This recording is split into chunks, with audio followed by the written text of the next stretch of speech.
Assalamualaikum warahmatullahi wabarakatuh. Selamat berjumpa saudara, salam sejahtera untuk kita semua. Pada kesempatan video kali ini saya akan menjelaskan materi mata kuliah pendidikan kewarganegaraan, khususnya tentang wawasan Nusantara. Ada banyak materi yang akan saya jelaskan di dalam video ini, saudara. Di antaranya ini ya, bisa kita baca sendiri, mulai dari definisi sampai kemudian implementasi wawasan Nusantara. Nah, saya akan memberikan prolog dulu, saudara. Ya, jadi ini sebagai pengantar sebelum kita memahami lebih jauh tentang wawasan Nusantara. Nah, prolog ini akan saya mulai dari cerita tentang negara kita, negara Indonesia. Ya, apa yang pertama kali ya terlintas di pikiran Anda, teman-teman mahasiswa semua, ya setelah mendengar kata Indonesia? Ya, silahkan bisa diinventarisir, dicatat di dalam lembar kerja masing-masing. Ya, apa? Nah, tentu perspektif Anda tentang Indonesia, ya itulah tentang bagaimana Anda memandang Indonesia, bagaimana Anda mempersepsikan Indonesia. Ya, nah ini penting. Ya, nah saya akan gambarkan, saudara, tentang bagaimana itu Indonesia. Ya, kita orang Indonesia, tentu kita juga sebenarnya sudah sangat tahu lah ya tentang Indonesia. Ya, kalau secara geografis ya kita bisa melihat data yang semacam ini, saudara. Berapa total luas wilayah Indonesia, berapa luas daratannya, berapa luas lautan, ya, berapa jarak dari utara ke selatan Indonesia, jarak dari timur ke barat. Ya, jumlah pulau di Indonesia ada berapa panjang garis pantai kita, ya, kita terletak di posisi geografis yang seperti apa, ya, kita punya musim yang seperti apa, gitu kan ya. Nah, inilah Indonesia. Data ini menggambarkan begitu besarnya negara kita, negara Indonesia. Ya, bahkan dengan skala yang sama, kalau kita bandingkan negara kita ya dengan negara Eropa, luar biasa. Di Eropa bisa menjadi banyak negara, di Indonesia ya inilah Indonesia dengan luas wilayah yang begitu besar, ya, sehingga mengurus Indonesia merupakan satu hajatan besar gitu ya, mengurus sesuatu yang besar. Nah, ini secara geografis, ya. Belum lagi secara karakteristik manusianya, ya. Kita bisa lihat ini wajah Indonesia, ya. Nah, kita memiliki 1128 suku bangsa, ya. Bisa kita bayangkan seperti apa beragamnya kebudayaan dari masing-masing suku bangsa tersebut. Bagaimana cara pandang mereka tentang diri mereka, tentang kehidupan bernegara mereka. Ya, ini kan satu data yang sangat luar biasa, saya katakan. Ya, bahkan kalau kita lihat juga bagaimana cara mereka berkomunikasi, ya, jadi sudah diinventarisir, ya, ada hampir 600 ya jenis bahasa yang digunakan oleh ya sekian banyak suku bangsa di Indonesia. Ya, dari 1128 suku bangsa itu, ya, setelah diinventarisir, mereka berkomunikasi dengan hampir 600 bahasa daerah. Ini kan luar biasa. Ya, ada yang bisa, gitu. Ada yang bisa menggunakan 600 bahasa yang dipunyai oleh bangsa kita. Kalau ada ya luar biasa sekali ya. Nah, ini saudara. Ya, itulah tentang Indonesia. Itu gambaran umumnya tentang Indonesia. Ya, jadi kita bisa bayangkan kita hidup di sebuah negara yang sangat multikultur, yang sangat beragam, yang sangat berbeda satu sama lain, yang sangat besar. Ya, bahkan jumlah penduduk kita juga banyak, gitu kan? Nah, potensi ini ya tentu harus kita jaga, potensi ini harus kita rawat, dan kita mestinya semua ya memiliki perspektif yang baik, perspektif yang benar tentang Indonesia. Ya. Nah, oleh karena itulah ya materi ini disajikan. Materi ini menjadi bagian dari materi pendidikan kewarganegaraan. Bagaimana menciptakan warga negara Indonesia yang baik. Ya. Nah, materi wawasan Nusantara kita akan dalami ya, mulai dari sini saudara. Ya, jika didefinisikan wawasan Nusantara itu berasal dari kata wawas ya, yang dalam bahasa Jawa artinya pandangan, tinjauan, penglihatan indrawi. Ya. Dan kalau kita gabungkan dengan Nusantara yang berarti nusa ya, atau pulau atau kesatuan ya, dan juga antara ya, menunjukkan letak antara dua unsur atau lebih begitu ya. Nah, sehingga kalau digabungkan ya dua kata ini menjadi wawasan Nusantara, maka artinya adalah cara pandang dan sikap bangsa Indonesia mengenai diri dan lingkungannya yang serba beragam ya, dan bernilai strategis dengan mengutamakan persatuan dan kesatuan dengan tetap menghargai dan menghormati kebinekaan ya di dalam setiap aspek kehidupan nasional untuk mencapai tujuan nasional Indonesia. Ini definisi yang disampaikan ya oleh Lemhanas. Nah, jadi sederhananya saudara, terkait wawasan Nusantara ini adalah tentang bagaimana kita melihat Indonesia, bagaimana perspektif kita tentang Indonesia ya, yang sangat beragam, yang sangat besar, yang sangat multikultur ya. Ini wawasan Nusantara ya. Ini penting saudara, kita sebagai individu yang hidup di tengah-tengah keberagaman sangat penting untuk memiliki cara pandang yang benar tentang Indonesia, untuk memiliki perspektif yang benar tentang Indonesia, bahwa kenyataannya kita adalah berbeda ya. Nah, sehingga pentingnya wawasan Nusantara ini dilatar belakangi oleh dua kenyataan ya, dua fakta tentang kondisi Indonesia. Yang pertama, kondisi wilayah atau secara geografis ya, bahwa kita adalah negara kepulauan, negara yang rawan bencana dan disintegrasi ya. Kondisi Indonesia atau fakta negara kita ya secara sosial budaya adalah satu kenyataan bahwa masyarakat kita adalah masyarakat yang sangat plural, yang sangat beragam, yang sangat multikultur ya. Fakta ini memiliki potensi rawan konflik ya, bisa kita lihat dari beberapa catatan konflik yang pernah terjadi di Indonesia ya, adalah konflik yang terkait dengan perbedaan. Nah, ini sehingga inilah yang mendorong ya pentingnya masing-masing kita, pentingnya masing-masing warga negara Indonesia untuk memiliki wawasan Nusantara, memiliki cara pandang, memiliki perspektif yang benar tentang Indonesia ya. Ini saudara. Nah, sekarang kita akan dalami ya, perspektif yang benar kita tentang Indonesia ya saudara. Nah, saya akan mulai dari sini.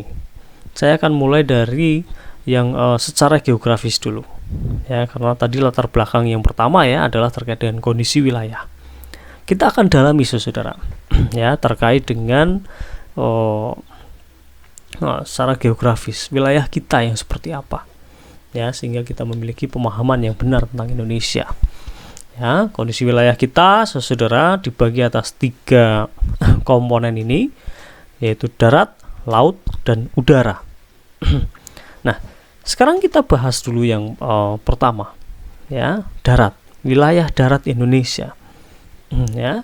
Secara historis saudara ya, wilayah darat kita adalah, saya katakan tadi, wilayah yang sangat besar ya. Nah, ini memiliki sejarah panjang juga ternyata ya. Karena setelah Indonesia merdeka di tahun 1945, nah ternyata kita belum memiliki suatu ketentuan atau undang-undang ya tentang batas wilayah Indonesia ya. Memang sudah pernah dibahas ya di dalam sidang BPUPKI yang kedua ya. Di sana salah satu pokok pembahasannya adalah tentang mana wilayah Indonesia? Ketika kita akan merdeka, mana wilayah Indonesia? Di sana dibahas. Ya. Nah, sehingga disepakati ya memang ada beragam perdebatan di sana ya. Nah, ada yang pokoknya semua wilayah bekas jajahan Belanda maka itu adalah wilayah Indonesia. Ya. Nah, ini kesepakatan gitu ya di dalam sidang BPUPKI. Tetapi kemudian sampai dibacakannya proklamasi kemerdekaan Indonesia, ya ternyata kita belum memiliki ketentuan, aturan atau undang-undang tentang itu. Nah, sehingga kita masih mengadopsi atau masih menggunakan warisan Belanda, ya. Ini dinamakan dengan Territoriale Zijn-Maritiem-Kringen Ordonnantie, ya, yang dicetuskan di tahun 1939 atau yang lebih populer dengan disebut dengan Ordonnantie 1939. Ya. Nah, di dalam aturan ini, di dalam undang-undang ini ya ditetapkan bahwa wilayah laut negara itu adalah sejauh 3 mil. Ya, sejauh 3 mil. Ya, tapi kemudian dalam perkembangannya setelah bangsa kita menjadi bangsa yang merdeka, ya, kita menganggap bahwa itu merugikan, ya, mengancam persatuan Indonesia. Kenapa? Ya, kalau kita lihat semacam ini peta wilayah Indonesia berdasarkan Ordonnansi 39 ya, saudara ya. Ditetapkan bahwa wilayah kita adalah sejauh 3 mil. Ya. Jadi bisa kita lihat di sini saudara. Ya. Ini 3 mil. Ya, garis hitam ini adalah batas wilayah negara kita, negara Indonesia sejauh 3 mil. Ya, jadi bisa kita bayangkan saudara. Ya. Dengan aturan tersebut, maka wilayah laut ini ya, Laut Jawa dan seterusnya ini adalah laut bebas, ya, laut internasional, sehingga siapapun ya, kapal dari negara manapun bebas untuk memasuki wilayah ini, ya. Nah, tentu ini mengancam kedaulatan kita, ya, kedaulatan negara Indonesia. Nah, dirasa merugikan, ya, kepentingan kedaulatan Indonesia. Nah, ini saudara, ya, sehingga ya saudara, di tahun 1957 ya muncullah yang dinamakan dengan Deklarasi Juanda, ya, yang menyatakan bahwa segala perairan di sekitar, di antara, dan yang menghubungkan pulau-pulau yang termasuk negara Indonesia dengan tidak memandang luas atau lebarnya adalah bagian-bagian yang wajar daripada wilayah daratan negara Indonesia. Dan dengan demikian, bagian daripada perairan pedalaman atau nasional yang berada di wilayah kedaulatan mutlak negara Indonesia. Lalu lintas damai di perairan pedalaman ini bagi kapal-kapal asing dijamin selama dan sekedar tidak bertentangan dengan atau mengganggu kedaulatan dan keselamatan negara Indonesia. Ya. Penentuan batas laut teritorial yang lebarnya 12 mil diukur dari garis yang menghubungkan titik-titik ujung yang terluar pada pulau-pulau negara Indonesia. Ketentuan-ketentuan di atas akan diatur selekas-lekasnya dengan undang-undang. Nah, ini muncul Deklarasi Juanda. Ya, ini foto beliau ya. Deklarasi Juanda. Sudah jelas dinyatakan di sini bahwa yang tadinya di dalam Ordonnansi 39 wilayah pedalaman itu adalah laut internasional, maka di dalam Deklarasi Juanda wilayah itu adalah wilayah kedaulatan Indonesia. Ya. Dan batas laut teritorial yaitu adalah sejauh 12 mil, ya, ditentukan dari titik-titik terluar masing-masing pulau. Ya, jadi kalau mau digambarkan ya semacam inilah. Ya, misalkan ini adalah Sumatera, kemudian di sini Jawa, di sini kemudian Kalimantan, di sini Papua misalkan. Maka wilayah laut teritorial kita ditarik sejauh 12 mil. Ya, dari titik-titik terluar masing-masing pulau. Ya, semacam ini. Ya. Nah, bagaimana jadinya jika wilayah kita berdekatan dengan ya negara lain? Ya, maka ketentuannya semacam ini. Ya, misalkan ini adalah Indonesia, ya, dan ini adalah negara Singapura. Ya, misalkan ini adalah Singapura. Ya, ternyata jarak antara Indonesia dengan Singapura misalkan tidak sampai mencapai 12 mil. Ya, tetapi hanya 10 mil. Ya, maka dibutuhkan ya kesepakatan antar dua negara ya untuk menentukan ya secara adil ya batas masing-masing negara tersebut. Ya, bisa jadi Indonesia mendapatkan 5 mil dan ini adalah 5 mil juga. Ya, ditentukan, disepakati secara adil. Ya. Nah, semacam ini Saudara, apa yang disampaikan oleh deklarasi Juanda. Ya, sehingga konsep wilayah kita jika didasarkan pada deklarasi Juanda menjadi seperti ini. Ya, ini satu konsep yang sudah sangat berbeda ya dengan ketentuan di dalam Ordonansi 39.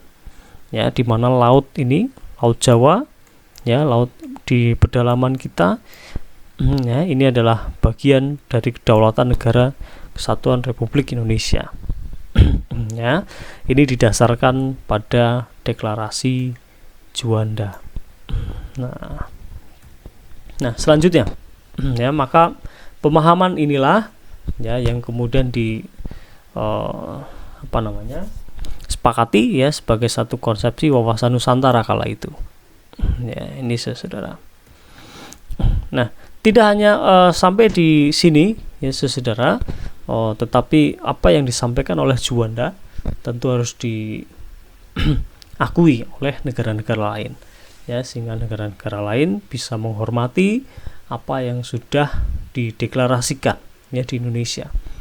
Maka konsep deklarasi Juanda ini ya diperjuangkan di tingkat internasional ya di dalam konvensi hukum laut ya yang diselenggarakan oleh PBB tahun 1958, kemudian dilanjutkan lagi perjuangannya tahun 1960, dilanjutkan lagi di tahun 1980 ya, dan kemudian di tahun 1983 ya, baru disinilah deklarasi Juanda ini diterima oleh masyarakat internasional ya. Dan tidak hanya itu ya, deklarasi Juanda sampai di sini ini disepakati ya, tetapi kemudian di sana ya kita mengajukan lagi yang namanya konsep zona ekonomi eksklusif ya, sejauh 200 mil ditarik dari titik masing-masing terluar pulau. Inilah yang kemudian disepakati secara internasional ya menjadi konsep wilayah negara suatu negara Saudara. Jadi bisa kita lihat di sini ya perpaduan antara konsep deklarasi Juanda dengan konsep zona ekonomi eksklusif ya. Nah, jika berdasarkan deklarasi Juanda maka kita bisa melihat ada garis merah ini Saudara. Ya, ini adalah sejauh 12 mil ya ditarik dari titik-titik terluar masing-masing pulau ya. Ini bisa kita lihat garis merah ini ya. Ini sejauh 12 mil. Ini adalah konsep laut teritorial kita dan seterusnya sampai ke sana ya. Nah, inilah konsep zona ekonomi eksklusif yang sudah disepakati oleh masyarakat internasional ya di tahun 1983 Saudara. Nah, kita bisa melihat ya bahwa di dalam wilayah zona ekonomi eksklusif ini ya masing-masing negara punya kedaulatan di sini, punya hak untuk mengeksplorasi kekayaan alam yang ada di dalamnya dan wajib ya menjaga wilayah ini sebagai wilayah yang netral ya, wilayah yang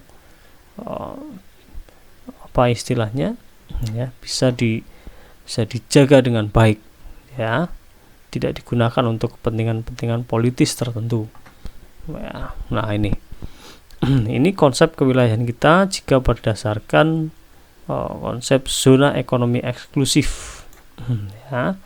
Nah, ini ini sudah berbeda karena ini adalah wilayah Timor Leste. Nah, ini sudah semakin luas saja wilayah kedaulatan kita.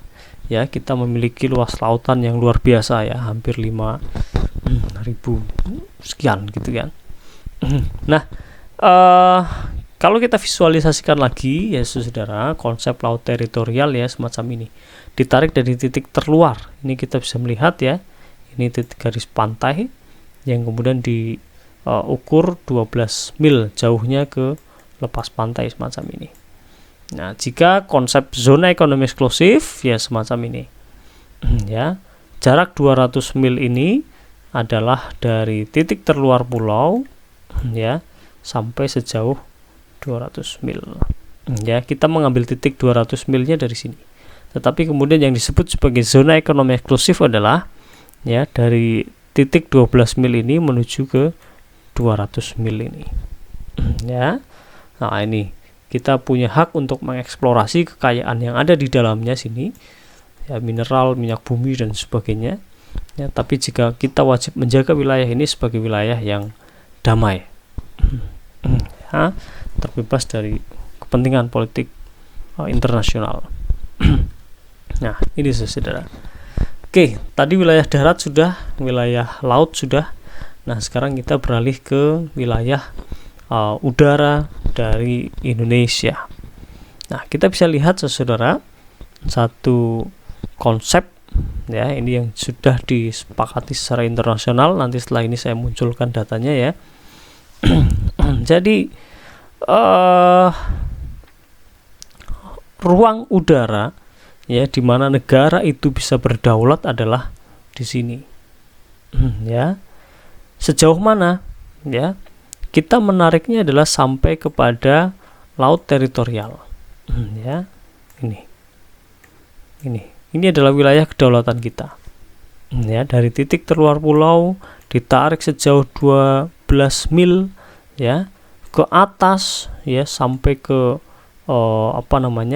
ruang udara kita ya, sampai titik terluar bumi kita gitu ya, titik tertinggi bumi kita. Ini adalah ruang wilayah kedaulatan kita di udara ya, sehingga pesawat-pesawat asing ya tidak boleh sembarangan untuk melewati wilayah udara suatu negara ya. Sedangkan ruang udara yang ada di atas zona ekonomi eksklusif ya, ini adalah ruang udara bebas ya. Di sini pesawat-pesawat asing ya, ini bebas untuk melintas di atasnya ya.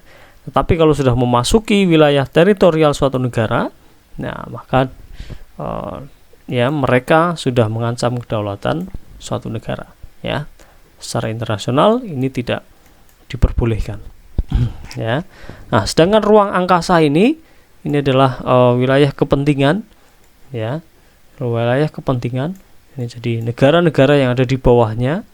Nah, ini jika punya kepentingan ya untuk memanfaatkan ruang angkasa ya dipersilahkan ya, sehingga memang di ruang angkasa kita banyak sekali satelit ya yang berada di sana ya untuk kepentingan negara Indonesia atau juga untuk kepentingan negara-negara yang lain ya. Nah, ini saudara, ini terkait dengan bagaimana konsep kedaulatan kita di udara. Nah, ini juga ya didasarkan pada kesepakatan ya secara internasional ya, di mana ada beberapa teori yang menyatakan ya, ada dua ya, kita bisa lihat di sini. Yang pertama adalah teori udara bebas. Wah, ini kebebasan tanpa batas ya, kebebasan udara dengan hak khusus negara kolong ya, kebebasan udara dengan penetapan wilayah bagi negara kolong untuk melaksanakan haknya ya. Tapi juga ada teori yang kedua, yaitu teori kedaulatan negara ya, di mana negara kolong atau negara yang berada di bawahnya ya ini berdaulat atas ruang udara ya yang dibatasi pada ketinggian tertentu ya. Kedaulatan dibatasi oleh hak lintas damai pesawat negara asing ya, dan juga negara kolong berdaulat penuh tanpa batas ke atas. Nah, inilah yang disepakati ya di dalam konvensi Chicago ya, bahwa satu negara punya kedaulatan penuh ya ke atas ya, atas ruang udara yang berada di atasnya. Nah, ini yang kemudian disepakati, sehingga pesawat-pesawat asing ya, jika mereka tidak punya izin ya, kemudian melintas ya wilayah udara suatu negara, nah maka ini melanggar kesepakatan internasional. Ya, berbeda dengan pesawat-pesawat komersial yang memang rutenya lintas negara. Ya, itu sudah didasarkan pada kesepakatan antara masing-masing negara. Nah, ini saudara terkait dengan sejarah ya, sejarah wilayah Indonesia mulai dari darat, laut, dan udara. Nah, sekarang kita masuk saudara, sebenarnya apa sih unsur dasar di dalam wawasan Nusantara ini? Yang pertama adalah wadah. Ya, bahwasanya ya, pemikiran kita, perspektif kita ini terkait dengan wadah atau tempat atau situs ya, di mana kita berada, di mana kita berpijak. Ya, kita adalah bangsa Indonesia, tentu kita adalah individu yang mendiami wilayah geografis Indonesia dari Sabang sampai Merauke, dari Pulau Miangas sampai Pulau Rote. Itulah wadah kita. Ya, itulah yang mestinya kita tanamkan, perspektif yang harus kita tanamkan di dalam alam pikiran kita. Ya. Nah, unsur dasar wawasan Nusantara ini juga terkait dengan isi. Ya, isi. Isinya apa? Dari wawasan Nusantara itu yaitu perspektif, yaitu cara pandang. Ya, kita mesti memiliki cara pandang yang benar tentang Indonesia. Ya, nah ini. Dan setelah itu unsur dasar ketiga adalah tata laku. Sehingga ketika kita berada atau kita adalah bagian dari wilayah geografis Indonesia, kita memiliki isi atau perspektif wawasan Nusantara yang baik dan benar, tentu itu harus diimplementasikan di dalam wujud tingkah laku kita. Tingkah laku yang mencerminkan sikap toleransi, sikap menghargai satu sama lain, ya, dan juga sikap menjaga kelestarian lingkungan, ya, menjunjung tinggi nilai-nilai konservasi, perlindungan alam Indonesia. Ini yang penting, ini yang mestinya ya unsur dasar yang harus ditanamkan di setiap orang Indonesia. Tidak hanya mengarah ke dalam saja, dalam arti lingkup Indonesia saja, tetapi juga wawasan Nusantara ini terkait dengan arah pandang keluar, yaitu tentang bagaimana kita juga bersikap terhadap bangsa-bangsa lain ya di dunia. Nah, ini arah pandang kita, wawasan Nusantara. Ya. Nah, saudara, wawasan Nusantara juga kita mesti pahami ya posisinya ya di dalam kedudukannya, fungsinya, dan tujuannya. Kedudukan wawasan Nusantara ini tentu menjadi suatu landasan visional. Ya. Landasan idealnya apa? Pancasila. Ya, landasan konstitusionalnya apa? Undang-Undang Dasar 1945. Ya. Lalu kemudian landasan visionalnya apa? Wawasan Nusantara. Ya. Nah, ini satu kerangka berpikir yang harus satu garis lurus yang harus tegak begitu ya. Ya, tentu cara pikir kita didasarkan pada Undang-Undang Dasar 1945, didasarkan juga pada ideologi dasar negara kita yaitu Pancasila. Nah, inilah kedudukan wawasan Nusantara. Fungsinya untuk apa?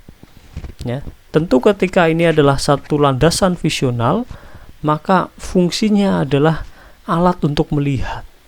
Ya. Perspektif wawasan Nusantara ini adalah alat untuk melihat. Untuk melihat siapa? Untuk melihat Indonesia. Untuk melihat Indonesia yang seperti apa, maka inilah alatnya wawasan Nusantara. Ya. Sehingga dengan perspektif yang benar tentang Indonesia, ya, kita semua bisa mewujudkan tujuan nasional Indonesia sebagaimana tertuang di dalam pembukaan Undang-Undang Dasar 1945. Nah, ini saudara, ya, sekelumit ya tentang Indonesia. Ya, terima kasih. Ya, sekian dari saya. Jika ada pertanyaan, silahkan tulis di kolom komentar. Assalamualaikum warahmatullahi wabarakatuh.